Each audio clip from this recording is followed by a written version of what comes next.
Quiero aclarar que al principio éramos 5, luego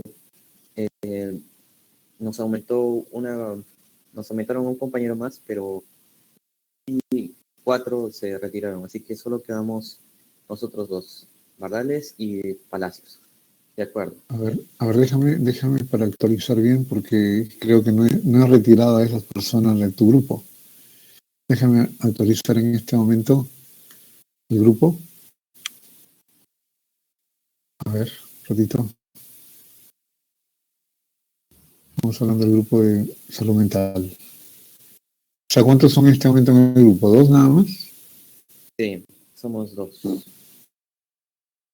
momentito.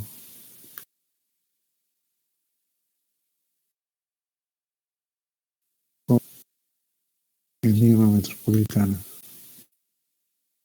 Ya, déjeme actualizar acá. A ver, ¿quién se ha retirado?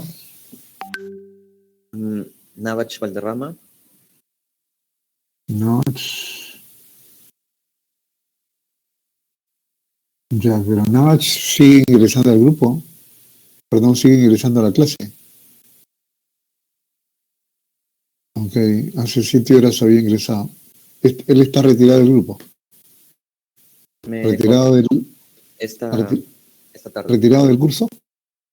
No del curso, sino de este trabajo, por así decirlo. Pero si no se ha integrado a otro grupo, ¿qué trabajo va a presentar? Va a salir jalado, ¿no? Sí, Ok, profesor, entonces, ¿qué ha pasado en estas semanas? Me he dado cuenta que mis compañeros de repente ya estaban tirando la toalla, ya ni siquiera querían comunicarse. Entonces, aquí he puesto solamente los que hemos aparecido y trabajado. correcto. Por ejemplo, Rafael Palacios está, Sí, él está aquí. ya. Renzo Ramírez, No, Renzo, hace 3 semanas que se fue. bueno, aquí veo que ingresó hace 4 minutos. Y Daniel Gonzalo, Tampoco, Daniel Villalobos. Nada. bueno, tiene que avisarme concretamente quiénes son los miembros del grupo para definir bien. Pero si las personas que me mencionan no están colaborando con el equipo, entonces tampoco he asignado a otro grupo para el que trabajen, de manera que se van a quedar sin grupo, y eso implicaría que van a tener problemas con el desarrollo del curso. Bien, dicho eso, me envías un mensaje o le informas al delegado para que me informe qué está pasando con tu grupo y cuáles son definitivamente los miembros del grupo, ¿ok?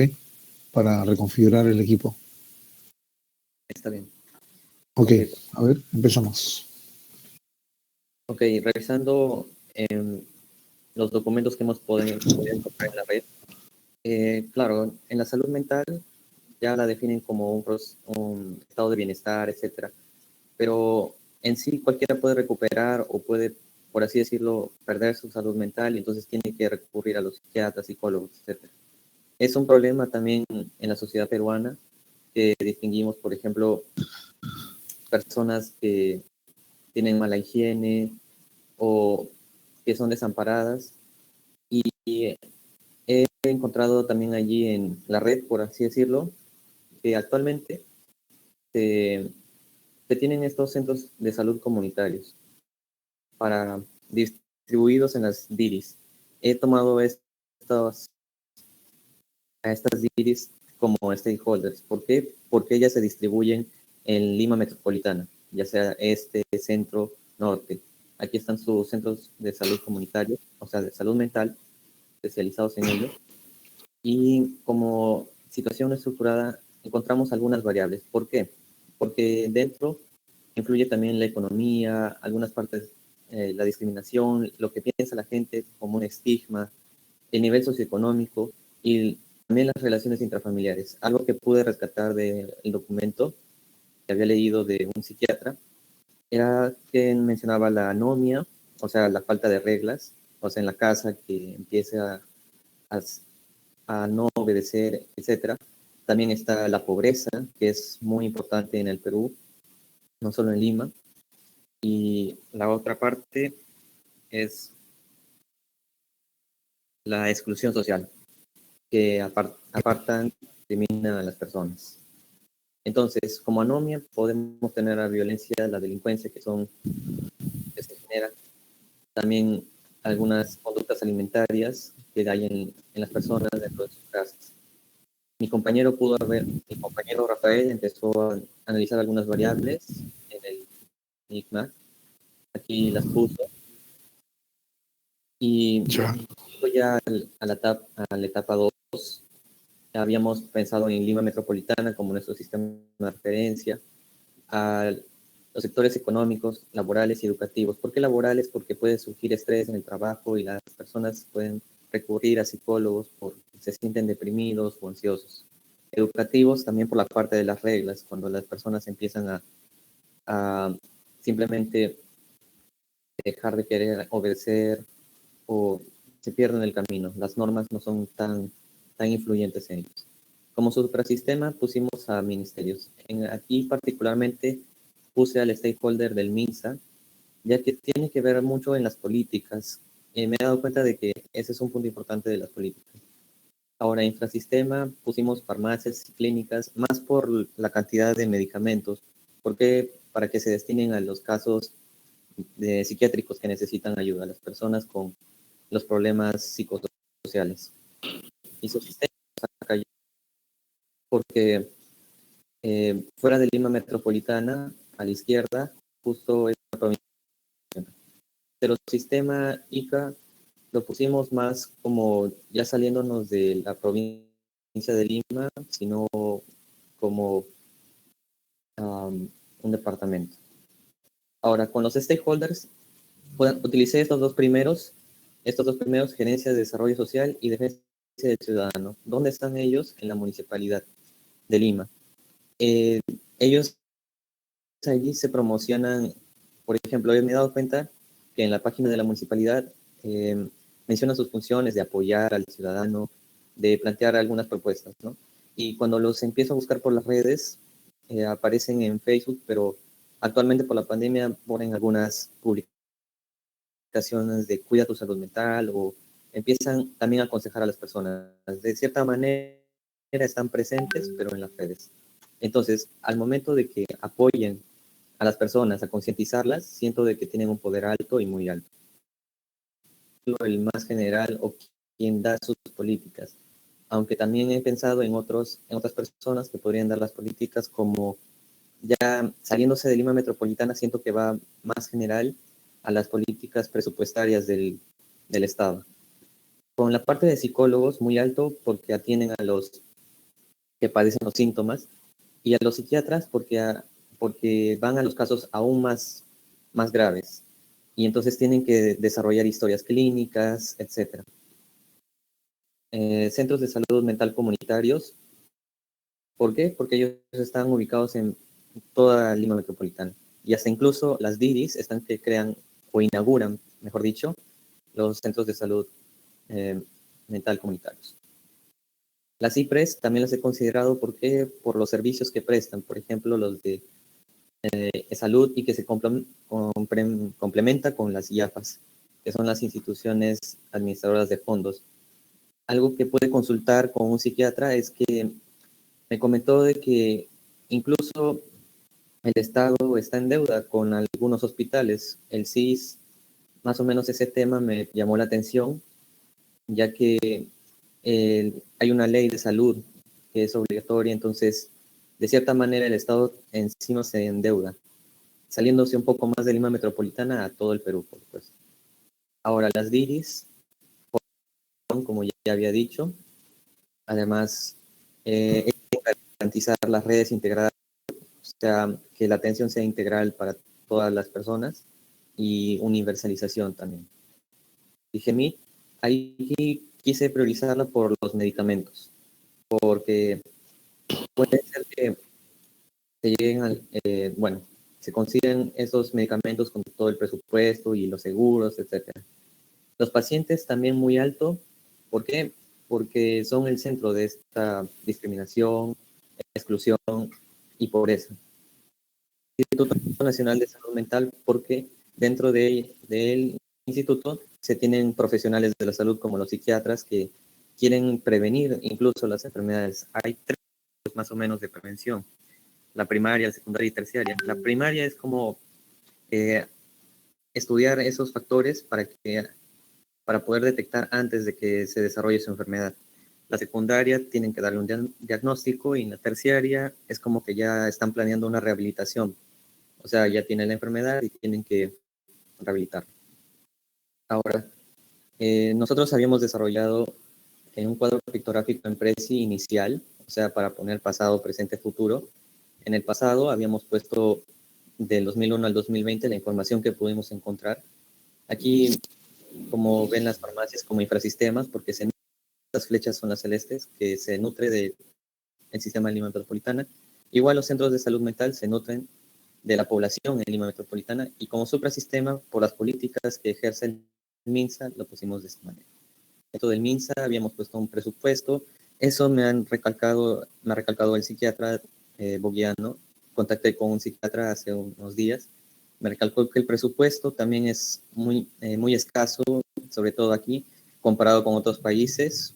Me hizo una proporción, por ejemplo, que en Inglaterra, si tiene como 4.000 camas, aquí 400 al menos. Es una gran diferencia, también por el desarrollo.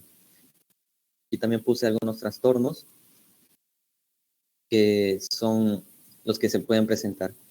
Ahora, en el sistema de salud, según un informe de la OMS del 2000, planteaba de que el Perú, más que Lima, o sea, Perú tenía un desempeño bajo y estaba en uno de los últimos puestos, por supuesto. Entonces, la propuesta que se hizo en una ley, la ley de rectoría del MINSA, entonces se trató más o menos de implementar esto del presupuesto. En sí, aquí pone que el 25% no tenía acceso a la salud, o sea, un cuarto de la población estaba en desventaja. Ahora, en Lima Norte puse algunas estadísticas de los trastornos psicológicos que se presentaron en esos años.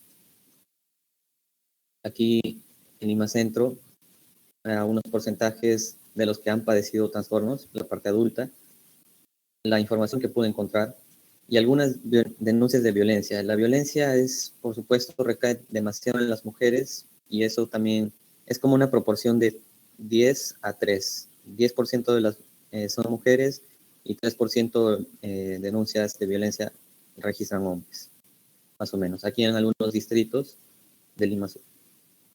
Y por la parte de Lima Este, aquí teníamos también es el porcentaje de población con alguna dificultad o discapacidad. Aquí ponían un 13%, rondaba entre esos, o sea, el 10% de la población estaba, por así decirlo, enferma. Y aquí también quienes de esas personas percibían que no habían sido atendidos correctamente. Ahora, eso en 2012.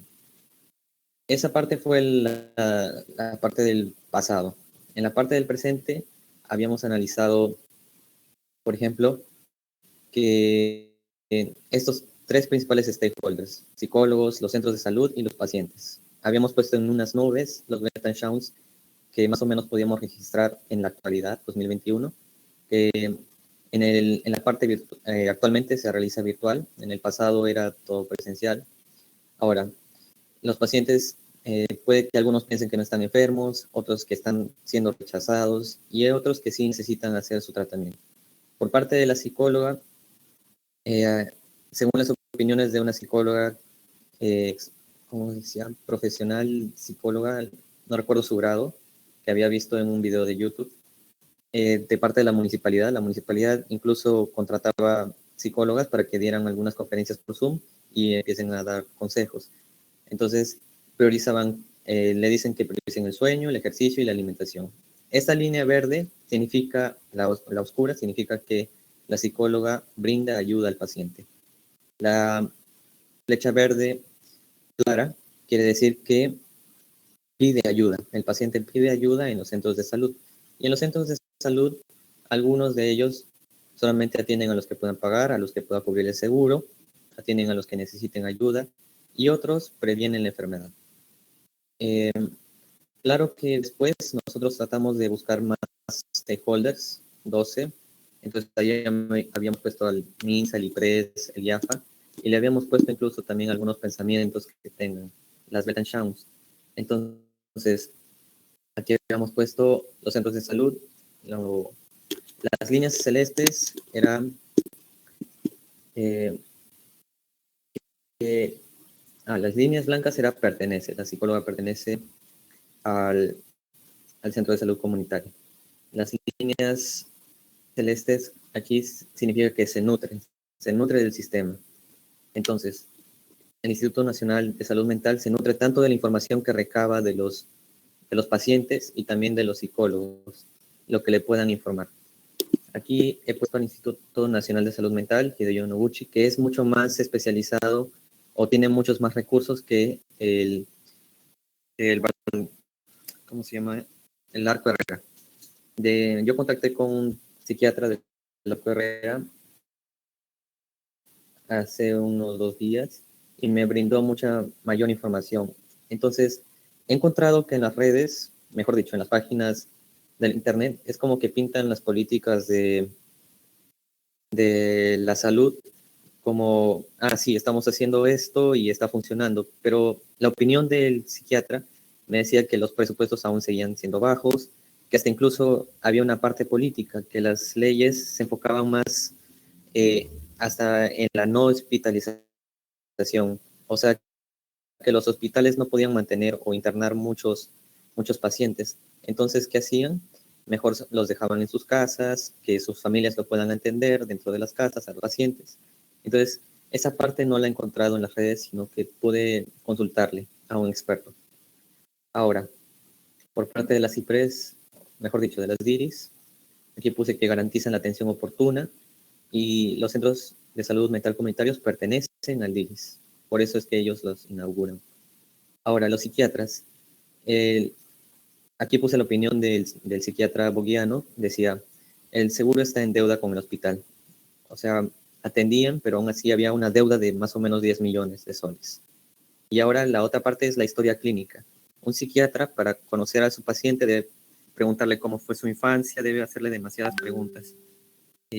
A eso se le llama historia clínica, sus preocupaciones, tanto personales. Por parte de las IPRES, aquí puse prestar servicios de salud, las IAFAS, según todas las, como dicen en sus páginas virtuales, dicen la salud es un derecho humano, la gestión de los fondos debe ser equitativa, y todos estos órganos, por ejemplo el DGMIT, la Dirección General de Medicamentos, todos los ciudadanos deben recibir medicamentos seguros, eficaces y de calidad, o sea, los que lo necesiten. Entonces, por eso le pongo la flecha blanca de pertenece. Y el MINSA quiere que todos los peruanos reciban la mejor atención médica. La parte de la municipalidad, que es ya la parte más de Lima, pero que se basa también en lo que le pueda permitir el MINSA, aquí puse las 2 gerencias. Las de desarrollo social, según sus páginas, dicen que se preocupan por la calidad de vida, hasta incluso en los posts de Facebook ponen sus números telefónicos para que puedan recibir las llamadas. Realiza proyectos referentes a la salud pública, se preocupa por las personas discapacitadas. Aquí, la Gerencia de Defensa del Ciudadano da a cumplir los derechos, sobre todo el de salud, atiende los reclamos. Había leído de que de las 1000 llamadas que podían hacer, 300 eran solucionadas. Supervisa la calidad de los otros órganos. Y así, estas son las flechas. La oscura es que él da ayuda a los pacientes. Entonces, eso habíamos analizado en este mapa de vicio para hacerlo más completo a comparación de los 3 stakeholders que habíamos puesto inicialmente. Por la parte del pasado, no conseguí tanta información presencial de cómo lo hacían, pero sino más la del presente me enfoqué. Ahora, en la parte del futuro, habíamos puesto en ese momento, habíamos puesto que, según lo que decía la información en la internet, habíamos puesto aquí que estaban generando aún más centros de salud comunitaria. Entonces, el plan era que dentro del 2022 hubiesen como ya 300 centros de salud. Eso ya ha empezado más o menos del 2019 aproximadamente, un proyecto de ley que se encuentra en YouTube. Se explica cómo es que funcionan para las redes integradas de salud. Entonces aquí pusimos los teléfonos para que se sepa de que aún así los centros están mostrando sus teléfonos para poder atender a los demás. En Lima Centro, aquí encontramos algunos, por ejemplo, los de La Victoria, los de Honorio Delgado, etcétera. Aquí, este es el Hospital Víctor Raúl Correa, que se especializa más en la psiquiatría. Y en Lima Sur, aquí habíamos puesto que el plan era más o menos crear más de estos hospitales. O sea, en todo el Perú, bueno, mejor dicho, en Lima, tenemos estos tres hospitales, el Arco Herrera, no me recuerdo cómo era el otro, Emilio Balizán, y el otro es Nabuchi. Entonces, es mucho mejor crear ese tipo de hospitales, pero ahí entra la parte política, la parte del terreno, esa parte que no he considerado en vicio, más porque puede ser que me estaba alejando más de la salud, pero hay una parte política que puede ejercer mucho poder ahí por el terreno de crear estos nuevos hospitales, crear y hasta incluso las leyes que a veces van un poco en contra de lo que se quiere, ¿no? Por ejemplo, la no hospitalización. Las personas más esperan estar atendidas en los hospitales que en sus propias casas, pero a veces se crean ese tipo de leyes. Entonces, crear esos hospitales que se especialicen en todos esos problemas, ¿no? Emocionales, psicosis, conductas adictivas. Eso sería por así decirlo, el futuro esperado de que los centros hagan el uso racional de los medicamentos, brinden servicios de calidad, atiendan de forma universal y que los pacientes se puedan sentir aceptados, que reconozcan que necesitan ayuda, que puedan realizar su tratamiento y que sobre todo tengan confianza en sus doctores. Y los psicólogos igual pueden brindar las distintas opiniones. Eso habíamos puesto como cuadro pictográfico y también habíamos añadido aquí al vicio los demás stakeholders. Por la parte de variables, ya lo habíamos puesto, la violencia, los trastornos. Habíamos puesto aquí los actores, ya igual estaba en el Word, y estábamos tratando de hacer el catude de los principales, ¿no? Habíamos puesto el DIRIS, porque aplica las políticas de salud a la realidad sanitaria. ¿Y quiénes eran los beneficiados?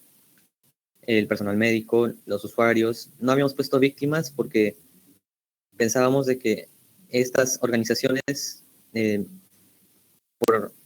por definición, sí o sí tratan de ayudar. Pero claro que podrían arruinar, no sé, a intereses políticos, intereses de negocios, por ejemplo, quizás hoteles que querían construir hospitales en los hospitales ocupaban una región en las cuales los hoteles querían aplicar construcciones. Entonces, quizás ellos eran las víctimas. Pero eso ya iba más por el plano político y comercial. La parte de los actores, el personal médico que trabaja dentro del DIRIS, los psicólogos y los psiquiatras. La parte de transformación, aplicar las políticas de salud. Las DIRIS en Lima Norte, Lima Centro, Lima Sur y así. Weltanschauung, si gestionaban estos servicios con equidad, generaban una atención integral a los usuarios. Perdona, pero ahí en esa transformación me dices que el verbo es aplicar y la definición básica utiliza el verbo aplicar. ¿Dónde está? He puesto aquí un sistema que aplica las políticas de salud a la realidad sanitaria. Ya, pero en el Weltanschauung estás usando el verbo gestionar. Y eso no es aplicar. ¿No? No veo nada de aplicar en tu Weltanschauung.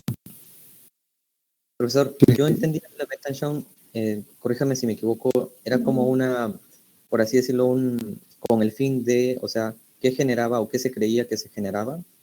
Algo así, creía haber leído en Wilson. No. La Weltanschauung es lo que justifica, o sea, razones por las cuales llevas a cabo el proceso de transformación. En otras palabras, ¿cuál es la justificación para ejecutar la transformación? Dicho de otra manera, ¿qué es lo que, por qué se lleva a cabo en este caso la aplicación de políticas de salud, que es la transformación? ¿Cuáles son las razones? ¿Cuál es la justificación? ¿Cuál es la creencia? Vamos a ponerle un nombre, la creencia, que empuja a aplicar políticas de salud, ¿no? Eso es lo que tienes que poner como Beltrán. Entonces, cuando dices gestionar los servicios con equidad, genera una atención integral de los ciudadanos, esa Beltrán no tiene nada que ver con la transformación. Es otra. O sea, eso se aplicaría a una transformación que tiene que ver con la atención integral de los usuarios. Sería atender integralmente a los usuarios, pero acá está diciendo que la transformación se aplica a las políticas de salud. Ahora, ajá, según veo en tu definición básica, para facilitar, dice ahí, la gestión de los servicios con equidad. Claro, pero tu verbo central es aplicar, no es gestionar. Claro. ¿Entiendes? Entonces ahí hay un problema con la Beltrán. Ahora, siempre vas a tener víctimas. Siempre vas a tener beneficiarios y víctimas. En la medida posible, la idea es evitar las víctimas, pero lo vas a tener. Por ejemplo, imagínate que estás haciendo el servicio de salud mental y tienes a toda la población de Lima con buena salud mental. ¿Quiénes serían las víctimas de ese proceso? Pues todas las empresas que venden medicinas para las enfermedades mentales ya no tendrían clientes. Al no tener clientes, serían víctimas del proceso, ¿no? ¿Me sigues? Sí. ¿No? Las empresas productoras de medicina, las transnacionales, serían víctimas. Entonces, a ellos no les conviene que no haya enfermos mentales. Ahora, no he escuchado dentro de tu exposición números, estadísticas, por ejemplo, cuáles son las enfermedades más preeminentes que tiene la Lima metropolitana.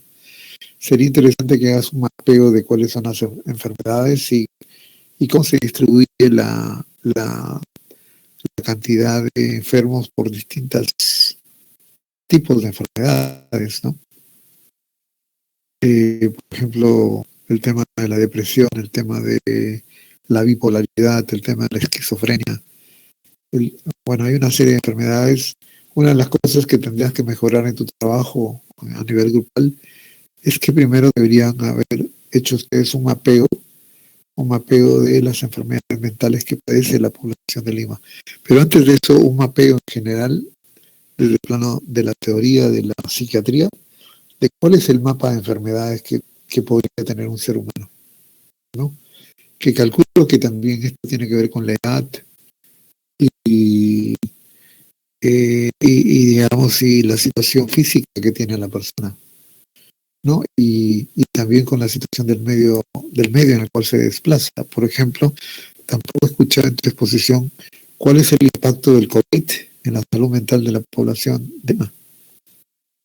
Tengo entendido que hay que la cantidad de conflictos y de violencia familiar ha aumentado por el tema del COVID. Tengo entendido que la cantidad de divorcios también ha aumentado por el tema del COVID. Tengo entendido que también los conflictos intergeneracionales se han dado, ¿no? Y también los conflictos sociales en general, porque se dan una serie de normas que no coinciden con con lo que quiere hacer la población y se crean conflictos. Y eso obviamente repercute en la salud mental de la sociedad en general. Tampoco he escuchado hablar de cuál es la correlación entre el COVID y la salud mental. Yo creo que ahí hay una serie de impactos importantes que se tienen que tomar en cuenta. Por ejemplo, el COVID cualquier persona, de acuerdo a lo que se está publicando, cualquier persona que esté contagiada de COVID se va a quedar para toda la vida con una serie de secuelas, ¿no? Secuelas que le van a afectar los riñones, que le van a afectar los pulmones, que le van a afectar e inclusive la mente, ¿no? Porque tiene un impacto en todo el sistema neurológico. Y eso obviamente genera estados mentales distintos en las personas. Una persona disminuida, de hecho, que tiende a la depresión porque se ve inutilizado y se ve, vamos a decir, desvalido ante a como era antes, ¿no? Entonces eso genera depresión, obviamente. Entonces eso no estoy viviendo en tu trabajo. Y eso es importantísimo porque eso es parte de la realidad que estamos viviendo, digamos, en esta situación. Tampoco estoy viendo números, ¿no? Es importante saber, por ejemplo, cuánta gente en Lima padece de depresión. De 10 personas de Lima, ¿cuántos son personas que tienen depresión o leve, mediana o avanzada, ¿no? Por ejemplo, en un muestreo de los estudiantes de la UNI, ¿cuántos jóvenes de la UNI tienen depresión? ¿Y cuáles son las razones? Sería importante saberlo, ¿no? Y por otro lado, también ver qué tipo de análisis se puede hacer con los distintos stakeholders. Veo que ustedes han identificado a 3 stakeholders importantes, pero hay muchos más stakeholders. Por ejemplo, has hablado de los pacientes, de los médicos y de los centros de salud, ¿no? Sí. Los centros de salud mental. Claro, pero y el Estado también es un stakeholder. El Estado le da la plata a los centros de salud, contrata a los médicos. Otro stakeholder es el colegio médico. Otro stakeholder en general son los ciudadanos, ¿no? La ciudadanía en general, que tiene una salud mental determinada y que quiere preservarla o requiere que la preservemos, ¿no? Otros stakeholders son las propias instituciones privadas, las empresas. ¿Por qué? Porque son beneficiarias o víctimas del nivel de estado de salud mental que tenga la gente. Si estamos en una sociedad en donde hay mucha violencia, pues puede ser un problema para las empresas porque pues vas a tener que contratar gente que ronda con la violencia, ¿no? Hay otros stakeholders. Entonces, una de las cosas que deberían mejorar en vuestro trabajo es la identificación de esta gama de stakeholders, ¿no? Ujú.